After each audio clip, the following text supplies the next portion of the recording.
Kansas City leaders are finally seeing support from other parts of Missouri for an upcoming vote that could cripple the city's finances. Well, Proposition A is on the ballot and could lead to the elimination of the earnings tax.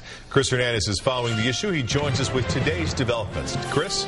Well, Mark, this afternoon, the mayor of Springfield spoke out against Proposition A. He told me on the phone that he's not necessarily taking the side of Kansas City and St. Louis in this battle, but he's trying to keep Springfield from also losing local control.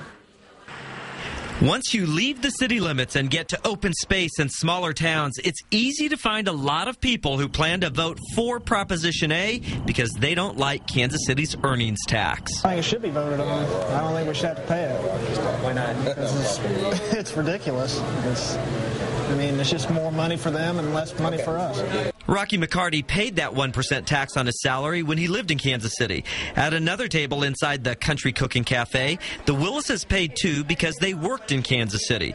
But they say if Platte City can take care of its streets and services without taxing non-residents, then they shouldn't have to pay for Kansas City services. Platte City's pretty self-sufficient, so we have our own fire department, and so, no, I don't. Those opinions reflect the prevailing wisdom that the vote on Prop A is shaping up as a big smackdown with outstate voters telling Kansas City and St. Louis what to do. That's why the developments out of Springfield are surprising to some people. Springfield Mayor Jim O'Neill tells me he's voting no on Prop A to try to keep local control.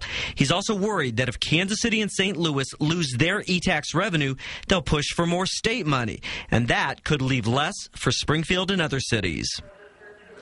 If Proposition A passes statewide in November, it would force Kansas City to then hold a second local election next spring on whether to keep or eliminate the earnings tax.